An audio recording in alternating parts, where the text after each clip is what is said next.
Hello, and welcome to Film Slam Stream's post-film conversation for a chicken. My name is Eric Siler, and I'm an instructor of film, media arts, and communications, as well as moderator for this conversation. We are very pleased to be joined by the director of Chicken, Josh Leong. Josh Leong is an award-winning writer, director, and producer for New York University's Tisch School of the Arts. His film Chicken made its world premiere at Tribeca Film Festival and has gone on to win numerous awards. Hello, Josh, and welcome. Hey everybody, how are you? It's great to be here. And thank you so much for the opportunity to chat, Eric. Well, thank you for being here as well and for sharing with us this film. I know this was part of your thesis film at NYU, uh, Correct. but it's not just a student film. It's a film. Uh, just give us a little bit of background. Did you find the story, or did the story find you? I think it's interesting. I mean, in a sense, I wasn't really looking for this story, and it kind of stumbled upon me and kind of the things that I did. But in the summer of 2021, I had actually been volunteering with my church with a juvenile justice ministry they were doing in two youth prisons in the Bronx and in Brooklyn in New York City, where I am at. And I had been volunteering and mentoring some of the kids, and the first time I was there was on Father's Day 2021. And it was a really, really emotional, impactful day for a lot of these kids. And I was trying to figure out why that was. And after speaking with them and engaging them with them, we discovered that many of these kids, and they really are kids, were parents themselves. They were young fathers, some even just 16 years old.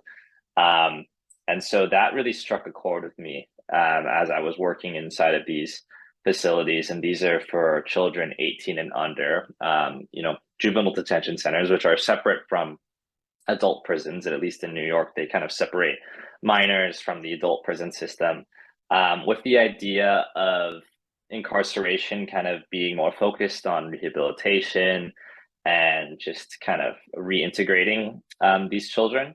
But after spending time there, I also encountered a real life chick hatching program, which is a real program that they ran inside the prisons where residents were taught how to hatch and raise baby chicks. And it was, it's an activity that's actually used to teach gentling and to teach responsibility to some of these kids. But I also observed that many of them developed a very strong attachment to these chicks. Some of them would tell me that um, they would ask if they could take the chicken with them into their cell because it's the only way they could fall asleep.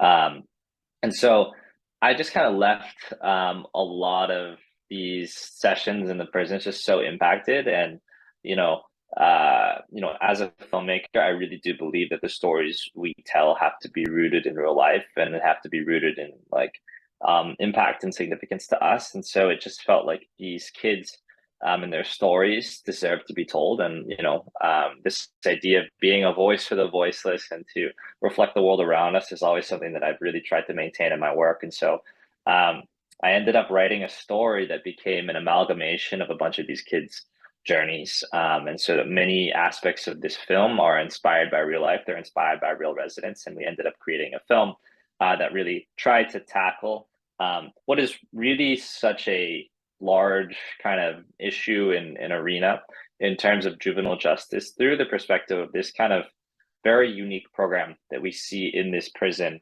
that does really confront the ideas of generational trauma and the idea of young parenthood, and kind of insisting to these kids and reminding these kids that their story isn't over. You can't write someone off for the mistakes that we make as kids, but that they do have the ability to turn a page. They do have the ability to become a new person. They do have the ability to become a parent.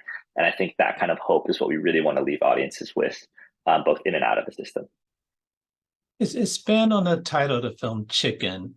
What exactly does that mean to this film, the title? Absolutely.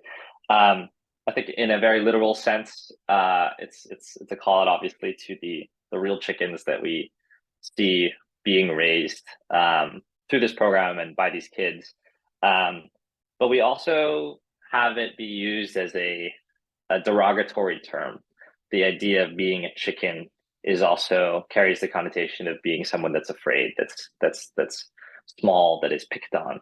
And in a sense, in these prisons, in these juvenile detention centers, you have this idea of children taking on this identity of being a chicken, someone who's too scared to pick themselves up and fight or to stand up for themselves.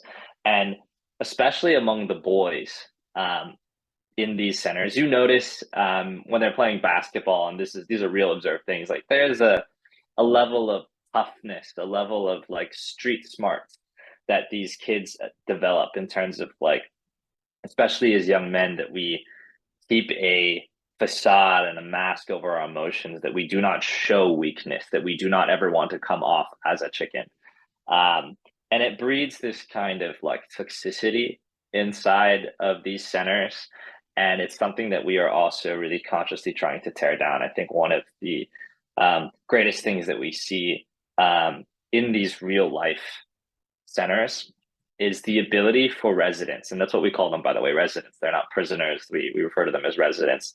Um, we try to teach them the value, for example, of articulating our emotions. That it is, it's not an unmanly thing to do, to cry or to feel afraid or to feel overwhelmed. In fact, it's something that we embrace. It's something we want to wrestle with. And so, the idea of being a chicken or trying to get past that label is really something that we want to stress is of utmost importance for these kids, not only to get through this time that they are during their sentence, but also to grow as people and to grow into the men that they want to be, as they grow up and ultimately as they exit the system. Well, I appreciate that, detailed explanation, excuse me, of it. Uh, let's talk a little bit about the production itself. How long did it take? How did you assemble your cast and crew? Give us a little bit of information about the actual production itself. Absolutely. It was a very quick production. Actually, it was we just shot over 3 days. Most of our cast were non-actors. It's very hard to find younger boys that can perform at this level, and so we were really really lucky to find Jordan and Bjorkus, who kind of play our two young male leads. And it was really important for us to cast, locally in New York and predominantly from the communities that these centers are based in, so the Bronx and Brooklyn, and we were able to kind of look through local high schools and find talent that way. But it felt really important to kind of keep the team, keep the cast, and keep shooting uh, in the real environments and the real communities that this thing took place in. And so that was a goal to kind of see that fulfilled. And even the shooting locations were nearby. We didn't actually get to film inside the real prisons. But the first thing you will notice when you walk into any juvenile detention center is a sad kind of fact that they look very similar to schools, like really old middle schools. And in a sense, it's an intentional design function of these centers to mimic, education centers, because, like I mentioned before, this is different than adult prison. The kids actually go to class. They are taught things. They are treated with a little bit more, dignity or responsibility in terms of an education system.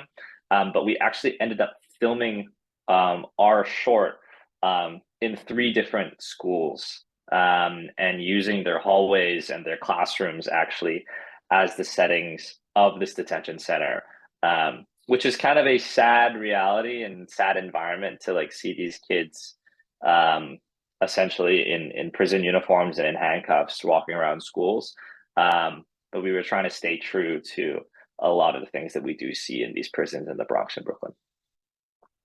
Very interesting. And how long did it, I mean, how after, well, let me backtrack a little bit. Uh, it's just amazing. You shot this in 3 days, having dozen or couple, 3 more characters and so forth. Did you use classmates to assist you with this? And also tell us a little bit about the funding for this film. For sure. It was a student film, so everybody involved in this film was a student. I mean, on the production crew side, and so we were lucky enough to kind of work with individuals who all love filmmaking and love telling stories like these, and that was important to make sure that we had people who understood the real impact behind the story, and we also partnered very closely with some of the organizations that do work directly inside these organizations, inside these facilities, just to maintain the level of authenticity and just awareness of kind of what's going on and making sure we're being respectful to the subject matter and accurate with the story that we're telling. Funding was all crowdfunded, and so this was about $10,000 to shoot Chicken, and so we had run a little Seed and Spark campaign online, and we were able to really tie the impact, the fundraising campaign with a lot of our impact, and really just showing donors that you weren't just supporting a film, you were also supporting something that was raising awareness for this issue and hopefully creating an asset that's not just entertainment, but can be used as another fundraising initiative for these organizations and for the people that are doing the real work ultimately in these centers. And I know this film has won awards. How was it received at the various screenings you had, and also amongst your professors? I think it's been a really humbling experience actually to see the way that people have resonated with this film. I think the New York screenings have kind of been some of the most impactful ones, the ones where we get to show it to people who are, some of them are aware of what's going on, and some of them have no idea that we have, juvenile detention centers in our backyards. And so anytime we can bring audiences into an awareness of, hey, this is something that's real, this is something that's actually really nearby, that's been a really impactful thing for us. And so just hearing stories of even volunteers that serve in these centers saying that, wow, I've never seen my work, like the work of youth development specialists and therapists and guards kind of being put on screen to say that, hey, this is something that's seen, as well as the boys themselves, residents that are both in and on their way out of the system, getting the opportunity to see this. Many of these boys, for example, when you turn 18, they'll kind of shift you out of the system, or any of them that are like towards the end of their sentence, are sometimes moved into close to home facilities, which is almost like a foster care kind of deal, where they're kind of kept in group homes for reintegration. And being able to show the film to them also has been a really inspiring thing, just in terms of having them recognize that they are seen, that their story is worth telling, that there is honor and there is dignity in the journey that they've been on, and then hopefully being able to inspire other generations of both residents and people that are moving out of this to say that, hey, the arts is a viable career path for me. It's something I could do, and to see the development of volunteer programs where kids are learning photo and video skills in the prisons or in the close to home facilities, or just encouraging people to pursue this as a vocational career is really important, because a lot of residents, really desire a passion, something to work towards, a goal to see themselves become financially independent and have a career. And so for this small film, starting as a school project, to really have that level of impact has been a really humbling experience for us. And what did your professors say about this? Our professors, I hope are impressed. I think they were always wary of how ambitious this was in terms of whether or not we'd be able to pull it off, or we were taking on too many things. The class and the requirements around the class are pretty strict in terms of only having like 3 speaking characters and having everything need to be in one location. And so there was a time, I think, when we thought it was restrictive, and professors thought we were maybe like pushing this too far. But in the end, I think the restraints and the restrictions actually helped contain this piece, and really actually the limitations made it stronger. And so I'd encourage others who feel constrained by whether it's class rules or, methods of filmmaking, that the limitation is actually where we find creativity, and minimalism, and something less can sometimes be more. Absolutely, it helps focus you, and instead of just running wild and and so Absolutely. forth. Well, one final question about the production aspect of it, the film. In filmmaking, you're taught about a protagonist and antagonist. Who is the protagonist in this film, and who's the antagonist? This is a tricky question because I think, Mhm. in a very literal sense, True is our protagonist. I mean, he's our main character. We Mhm. root for him. The antagonist is a little bit more vague. I think Mel, his roommate, is, I think, on paper the antagonist. He is the character that most directly opposes Shrew's belief that he can become someone else. Mel is someone who's far more pessimistic about the fact that he cannot change himself, that he cannot become the man he wants to be. That Mel is a character that represents what happens when we are trapped by generational trauma, when we are a victim to that kind of mindset. And so, in a very literal sense, he's the antagonist. He's the opposition to Shrew's goal and belief. But I think it's also very hard to frame any of these children as antagonists, and we should be wary of doing something like that because, in a sense, um, you know, their circumstance in this world and the facility that they're in creates an antagonistic entity in the form of the prison and the restrictions on their life. And so that is an antagonistic circumstance that really impacts what they do. But I think the on paper answer is Mel, that the two boys are kind of pivot points here. Right, they are, but in a broader sense, you're right. The system can be the Correct. antagonist, and another protagonist is the chicken too. Yes. Yeah, yeah, as well too. So you can gain a lot from this film just in a at face value, but also in a more For symbolic sure. sense as well too. That's And great. that's our hope. So, this film took off more than you can expect. What's next for you? Are you still going to continue trying to work with this film and raise awareness, or have you moved on to another project? What's going on with you now? I think it's really important, particularly for issues like this, for us to use this film and have it be an asset for others. At the end of the day, I'm a filmmaker. I'm not a juvenile justice expert, nor do I ever want to claim to be. And I think that this film is best handled in the hands of people that really do spend day to day in these facilities and are giving their lives to work towards these things. So the hope is for, at least for this film, for this to continue in its reach, to engage audiences, to get involved, to go volunteer with your local juvenile justice center. If there are volunteer opportunities to see audiences not just watch the film and leave, but to watch the film and get engaged, to be inspired to maybe develop a passion of their own. And as for myself as a filmmaker, I think Chicken is a really great representation, a calling card, so to speak, of the kinds of stories I love to tell.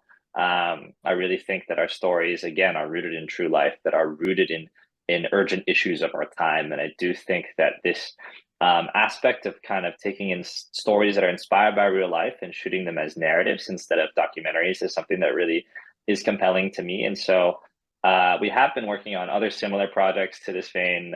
We're working on a project in Ethiopia that is the feature film version of a short I did a couple years ago that has a similar-ish story about an orphan boy and his brother in Ethiopia, and we're trying to approach it from the same perspective of just saying, hey, these are real kids. These are real issues. These are real lives, real stories from people that generally don't have their stories told to the world. And so, as a filmmaker, if I can have a small part in kind of shining a light on issues and communities and people, whether it's in our backyard in New York or it's halfway across the world in Ethiopia, the goal is to be able to uplift and amplify these communities so that their stories can be known and that change can be made.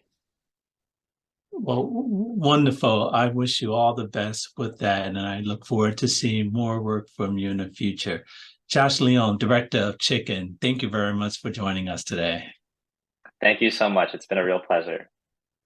And thank you to our audience for joining us for this important and invigorating conversation. For more information about our upcoming film festival, please visit us at clevelandfilm.org. I'm Eric Siler. Thank you. Thank you so much, guys.